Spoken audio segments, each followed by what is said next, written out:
Hello friends, welcome back to my channel. तो लीजिए, फिर से मैं हाजिर हूँ आपके लिए एक नए कोरियन ड्रामा की एक्सप्लेनेशन लेकर। अगर आप मेरे चैनल पर नए हैं तो चैनल को सब्सक्राइब जरूर कर लीजिए और साथ ही वीडियो को लाइक और शेयर करना ना भूलें। तो चलिए कहानी की शुरुआत करते हैं। ये कहानी दो बेस्ट फ्रेंड्स यंगसियो और ह्यूनजिन की है। यंगसियो ह्यूनजिन की गोद में सिर रखकर लेटा होता है। ह्यूनजिन कहती है कि अगर कभी मैं फेमस हो गई और मेरा बॉयफ्रेंड बन गया तो तुम्हें कैसा लगेगा। यंगसियो कहता है कि मुझे कुछ फर्क नहीं पड़ेगा। ह्यूनजिन कहती है कि अगर वो मुझे तुमसे मिलने से मना करेगा तब तुम्हें कैसा फील होगा। यंगसियो कहता है कि मुझे फिर भी बुरा नहीं लगेगा। ह्यूनजिन कहती है कि क्या तुम्हें मेरी फ्रेंडशिप से कोई फर्क भी पड़ता है। यंगसियो कहता है कि मुझे कोई फर्क नहीं पड़ता। ह्यूनजिन गुस्सा करते हुए कहती है कि अगर तुम्हारी कोई गर्लफ्रेंड बनी और तब हमारी बात बंद हो गई तो मुझे भी कोई फर्क नहीं पड़ेगा। ऐसा कहकर वो उसके सिर पर जोर से मारती है। यंगसियो कहता है कि तुम्हें अचानक से इतना गुस्सा क्यों आ रहा है। तभी अपने फोन में नया मैसेज आया देखकर ह्यूनजिन खुश हो जाती है। यंगसियो पूछता है कि तुम इतनी खुश क्यों हो रही हो। वो कहती है कि मैंने एक ड्रामा चैनल के लिए ऑडिशन दिया था और उसके फर्स्ट राउंड में मैं पास हो गई। यंगसियो पूछता है कि तुम्हें एक्टिंग का भूत कब से चढ़ा।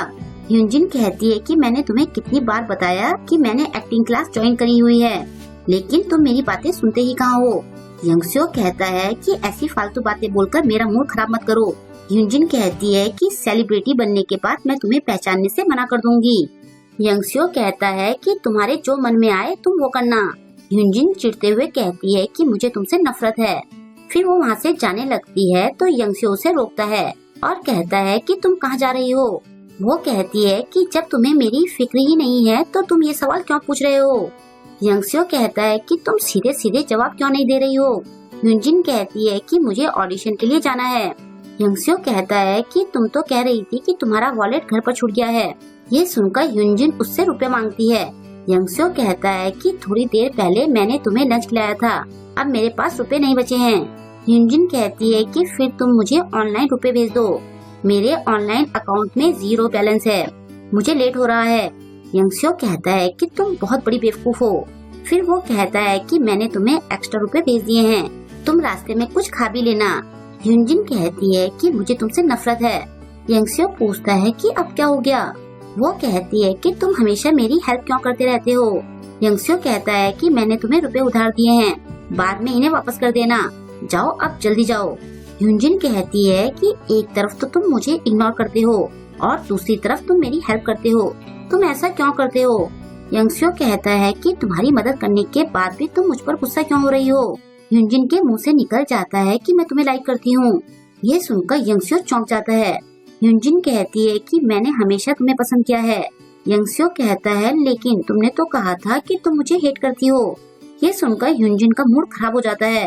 वो कहती है कि तुम सही कह रहे हो, इस दुनिया में मैं सबसे ज्यादा तुम्हें हेट करती हूँ। यंगसियो कहता है कि तुम बहुत अजीब हो, अब मैं कभी तुम्हारी हेल्प नहीं करूँगा। इसके बाद ह्यूनजिन वहाँ से चली जाती है। वो दूसरे स्कूल में एडमिशन ले लेती है। यंगसियो भी उसके टच में नहीं रहता। असल में वो अपना नंबर चेंज कर लेता है, लेकिन वो ह्यूनजिन को ये बात बताना भूल जाता है। ऐसे ही 3 साल बीत जाते हैं। नेक्स्ट सीन में हम डियर क्लब के रिसेप्शन का देखते हैं, जहाँ कुछ लोग ड्रिंक एंजॉय कर रहे होते हैं। ह्योन वहाँ अकेली लड़की होती है। यहाँ यंगसियो भी होता है। जब पहला लड़का ह्योन से पूछता है कि तुमने ये क्लब क्यों ज्वाइन किया, तो वो कहती है कि मुझे हिरन बहुत पसंद है। फिर वो मन में सोचती है कि असल में तो मैंने ये क्लब इसलिए ज्वाइन किया है क्योंकि यहाँ बहुत सारे लड़के हैं, अब मैं अकेले इनकी रानी बनकर इन पर राज करूँगी। फिर इस क्लब का नाम भी मेरे नाम पर होगा। दूसरा लड़का पूछता है कि तुम्हें कौन सा हिरन पसंद है। ये सवाल सुनकर ह्योन टेंशन में आ जाती है क्योंकि उसे हिरनों के बारे में कुछ नहीं पता होता है। वो बात घुमाते हुए कहती है कि वैसे हम इस क्लब में क्या करते हैं। यंगसियो कहता है कि जाहिर सी बात है कि ये क्लब हिरनों पर स्टडी करता है। तभी ह्यूनजिन वहाँ एंट्री लेती है और लेट आने के लिए सबसे माफी मांगती है। उसे वहाँ देखकर यंगसियो भी चौंक जाता है। वहाँ बैठे बाकी सभी लड़के उसे पहचान जाते हैं क्योंकि जिस ड्रामा में ह्यूनजिन ने काम किया था वो काफी फेमस हुआ था। ह्यूनजिन को वहाँ देखकर ह्योन चिढ़ जाती है। सारे लड़के फिर से ह्यूनजिन के लिए चीयर्स करते हैं। सबका ध्यान ह्यूनजिन पर ही रहता है। ये देखकर ह्योन को और ज्यादा आग लग जाती है। फिर बाकी लड़के ह्यूनजिन की तारीफ करने लगते हैं। सबका ध्यान उसी पर होता है। यंगस्यो सोचता है कि मुझे लगा तो था कि मैंने इसे अपने कॉलेज में देखा है, अब तो हम सेम कॉलेज में हैं। तभी ह्योन पूछती है कि क्या तुम ह्योनजिन को पसंद करते हो। यंगस्यो सोचता है कि अब तो वो मुझे कभी पसंद नहीं करेगी। ह्योन सोचती है कि ये तो किसी लोमड़ी से भी ज्यादा चालाक है। फिर वो ह्योनजिन के बारे में ऑनलाइन सर्च करने लगती है। यंगस्यो सोचता है कि स्कूल में भी सारी लड़कियां ह्योनजिन से जलती थी और इसलिए किसी ने उसके बारे में बैड र्यूमर्स फैलाए थे, लेकिन मैंने उस र्यूमर्स फैलाने वाले को पकड़ लिया था और फिर सबको सच बता दिया था। लेकिन ये बात मैंने कभी ह्योनजिन को नहीं बताई, क्योंकि अपने बारे में ये बातें सुनकर वो हर्ट हो जाती। फिर ह्योनजिन वॉशरूम चली जाती है। उसके जाते ही ह्योन बॉयज के बीच में जाकर बैठ जाती है और कहती है कि ह्योनजिन लड़कों को अपने जाल में फंसाती है, लेकिन बॉयज को उसकी बातों पर यकीन नहीं आता। ह्योन कहती है कि वो हाई स्कूल में भी ऐसा ही करती थी। एक लड़का पूछता है कि क्या तुम सेम स्कूल में थी। ह्योन कहती है कि मेरी एक फ्रेंड उसके स्कूल में थी और उसने ही मुझे ये बताया। तभी दूसरा लड़का इंटरनेट पर चेक करके कहता है कि ये सच बोल रही है। बाकी लड़के भी उसकी बातों में आ जाते हैं। ह्योन सोचती है कि इन सबको बेवकूफ बनाना तो बहुत आसान है। बॉयज कहते हैं कि वो शक्ल से तो ऐसी बिल्कुल भी नहीं लगती, तुम किसी के फेस से उसे बिल्कुल जज नहीं कर सकते हो। तभी यंगस्यो कहता है कि तुम्हें बिना किसी प्रूफ के किसी पर ऐसे ब्लेम नहीं लगाने चाहिए। तीसरा लड़का कहता है कि ह्योन की फ्रेंड ने ही उसे ये बताया है, वो तो उसी के स्कूल में पढ़ती थी। यंगस्यो कहता है कि तुम स्कूल के बारे में सर्च करके सब पता कर सकते हो। दूसरा लड़का कहता है कि क्या ह्योन की फ्रेंड ने झूठ कहा था। ह्योन इमोशनल होने का ड्रामा करते हुए कहती है कि मेरी फ्रेंड बहुत अच्छी है, वो झूठ नहीं बोल सकती। तीसरा लड़का यंगस्यो से कहता है कि तुम इसकी फ्रेंड को झूठा साबित करने में क्यों तुले हो। यंगस्यो कहता है कि वो झूठ नहीं बोल रही थी, असल में किसी ने ह्योनजिन के बारे में झूठी अफवाह फैलाई थी।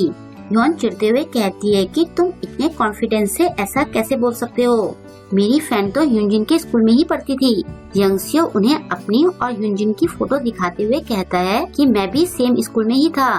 वो कहता है कि ह्योनजिन एक अच्छी लड़की है, बस किसी ने उसके बारे में बैड रूमर्स फैलाए थे, तो प्लीज तुम सब उसका ध्यान रखना।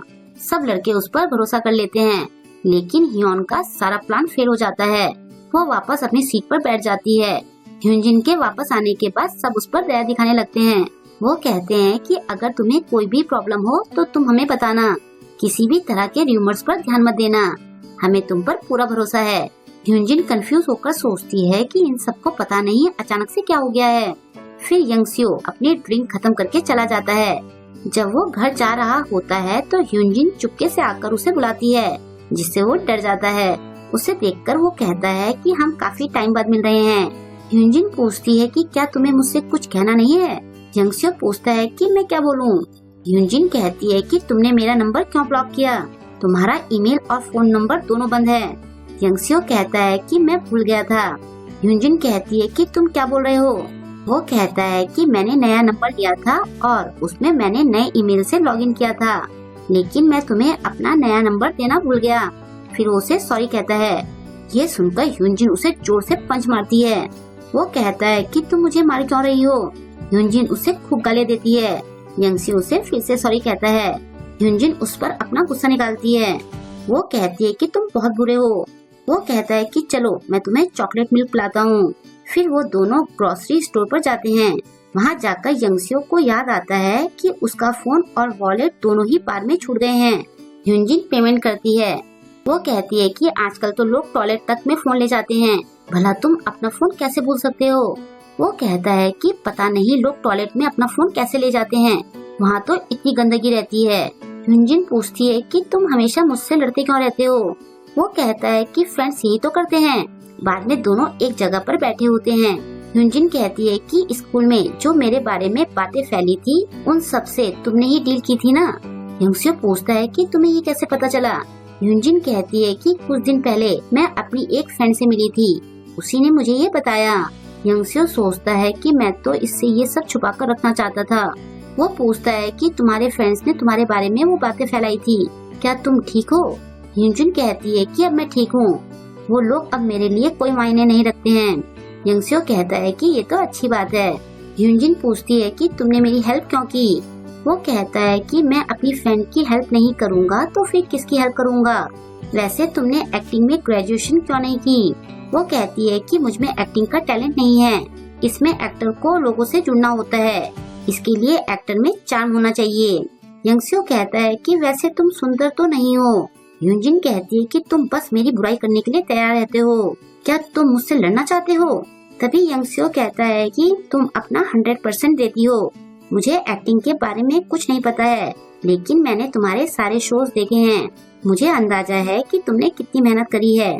वैसे तो तुम बहुत बड़ी बेवकूफ हो, लेकिन तुम बहुत मेहनती भी हो। चाहे कितना भी बड़ा रोल क्यों ना हो, तुम्हें और तुम्हारी कोशिशों को देखकर मुझे बहुत अच्छा लगता है, भले ही तुम ठीक से वो रोल नहीं कर पाती हो। ह्यूजिन कहती है कि तुम मेरी तारीफ कर रहे हो या मेरी बुराई? यंगस्यो कहता है कि क्या फैंस कभी कॉम्प्लीमेंट देते भी हैं? मैं तुम्हारी इंसल्ट कर रहा हूँ। उसकी बातें सुनकर ह्यूजिन को हंसी आ जाती है। फिर वो दोनों साथ में वापस चले जाते हैं। यहाँ ये इम्पोर्टेंट है कि इतने सालों बाद भी उन दोनों की फ्रेंडशिप सेम ही रहती है। भले ही दोनों लड़ते रहते हैं, लेकिन ये सब दिखावे के लिए होता है। असल में तो वो दोनों ही एक दूसरे की बहुत केयर करते हैं। हम सबकी लाइफ में भी एक ऐसा फ्रेंड जरूर होना चाहिए जिससे हम कितने सालों बाद भी अगर मिले तो हमें सेम पहले जैसा ही फील हो। और यहीं पर इस ड्रामा की हैप्पी एंडिंग हो जाती है। आई होप कि आपको आज का ये ड्रामा पसंद आया होगा। आपको आज का ये ड्रामा कैसा लगा मुझे कमेंट करके जरूर बताएं और वीडियो को लाइक और शेयर करना ना भूलें। अगर अभी तक आपने मेरे चैनल को सब्सक्राइब नहीं किया है तो प्लीज मेरे चैनल को सब्सक्राइब कर लें और लेटेस्ट वीडियोस की नोटिफिकेशन पाने के लिए बेल आइकन को प्रेस करना ना भूलें। मिलते हैं जल्द ही नेक्स्ट ड्रामा के साथ। Thank you.